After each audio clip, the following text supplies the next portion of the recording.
What's up, YouTube? Capital G here. So it looks like some new MagiBullet monsters have been revealed coming out of Spirit Warriors. I don't know if this is the rest of the archetype. Maybe there'll be a couple more spells and traps, but from what I have seen so far, guys, this archetype is looking super incredible. Definitely something that I am interested in. In fact, as long as they don't short print any of these, I will probably end up picking this up. And they have really delivered when it comes to the spells and traps, these two cards right here, because they are basically exactly what I said the archetype needed. I said that they needed some type of effect negation. A Fiendish Chain would have been really good. They basically got that. And I said that they could use a Forbidden Dress. They needed some way of making sure that they didn't get blown out by Regeki, and they basically got that too. So I'm going to go over these cards. I'm going to try and go over them really quickly. I think I'm actually going to start with these spells and traps because those were the most interesting to me. The monsters, we all know that, you know, they allow you to play their spells and traps from the hand. That is their, you know, archetype specific, I guess, action or theme, much like Lightsworn and Milling. So that was already pretty cool, but there's not going to be that much difference in all of these monsters. The spells and traps are pretty much going to be what these guys live and die off of, and these spells and traps are good. The first one is MagiBullet Devil's Deal, which I believe that somebody told me, multiple people have told me that this archetype is based around like a play where I think that a commenter said a guy is like, he makes like a deal with the devil and he gets like this magical gun and it doesn't end up working out for him very well. And maybe this card is talking about that. It's called MagiBullet Devil's Deal, which is, that's kind of interesting name. You probably wouldn't want to make a deal with the devil, but hey, I mean, it's not my life, right?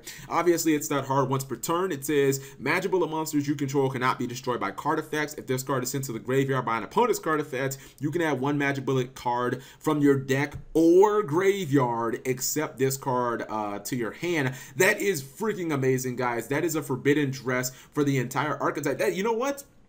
That's even better than what I expected. I just wanted a quick play that gave us the effect. I didn't even expect maybe a continuous trap card so you can have that effect for 3-4 turns. In addition to that, if you Twin Twister it, if you MST it, who cares? I can just get another card to replace it. Like, that's really good. I can search my deck for a monster. I can search my deck for any of the other, you know, traps if they're, well, any of the other traps, any of the other quick plays. That is excellent and definitely what the deck needed because they already have enough protection from battle, which actually leads me into the quick play. This is MagiBullet Cross Dominator. Obviously, that hard once per turn. If you control a MagiBullet monster, target one face-up monster on the field. That monster's attack and defense becomes 0, and also it has its effects negated if any of these changes last until the end of the turn. This is again even better than what I wanted and expected. I just expected a Fiendish Chain that would probably, you know, last until the end of the turn. I didn't expect that monster's attack and defense to go completely to 0 because now not only can you do massive amounts of battle damage by just running something over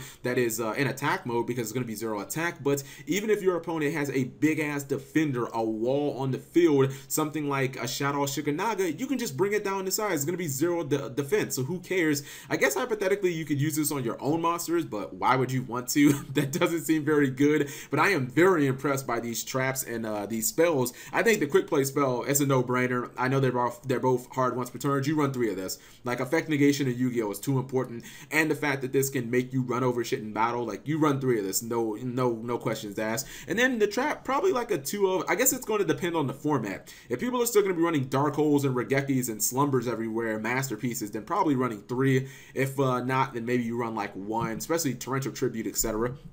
Then we have the 3 monsters.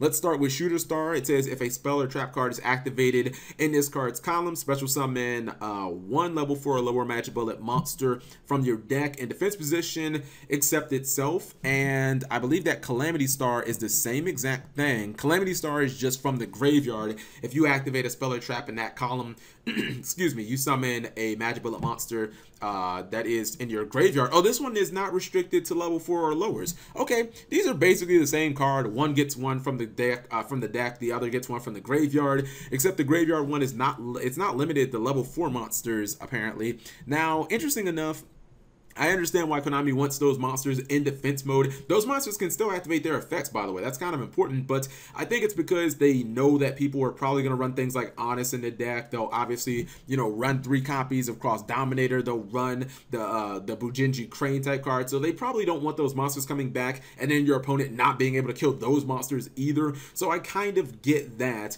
I think these cards are both pretty good. I think it kind of depends on what stage of the game you're at as to which is the better. You know, if you're in the early part of the state or the early part of the duel, obviously you want to summon from your deck because your graveyard isn't set up. And if you're in the late to mid game, maybe you want to summon from your graveyard. So they're probably both like 1 or 2 ofs. And I'd say from your deck it's probably going to be a 2 of, and then the graveyard one might be a 1 of, or maybe it'll be vice versa. Then the last monster is Shooter Doctor. And this is 1400, level 3, 1200. And this one is, if a spell and trap is activated in the same column, you can add 1 MagiBullet monster, or excuse me, 1 MagiBullet card with a different name than that card from your graveyard to your hand. So this is another recycling card that works from your graveyard, gets monsters, spells, or traps. This is okay. It's definitely not bad. The problem is MagiBullets already have a card that searches from your deck, and we all know searching from your deck is almost always better than using your graveyard as a resource, because your deck is something that, like, as soon as you start the duel, your deck is 100% intact. Like, digging into your deck instantly is just, you get everything. You have access to everything, as your graveyard is kind of a resource that takes time for you to set up, and it's not very good in the early parts of the game because you may only have 3 or 4 cards in there. You might just have, you know, a couple of cards in there, maybe an Honest or a Pot of Duality or some random stuff like that. So I think this is probably a card you're probably going to run 1 of, and maybe these other guys you'll run like 2 copies of. But I am really enjoying this archetype. I really like it so far. I think Honest should work in it, right? Like, everything is light in the deck, so you should be able to run Honest. But the real question is, what do you guys think? Are you excited about MagiBullets? Do you guys think that this archetype has potential? Personally, this is one of the archetypes that I can say I am very excited for. Like, I will 100% throw my actual money at this fucking archetype, assuming they don't pull an X tab and, you know, take like the best card and short print it in the archetype. That would be a dick move to do, Konami, but I'm definitely looking forward to it. Anyways, let me know in the comment section below. Thank you guys for watching. As always, subscribe if you have not already.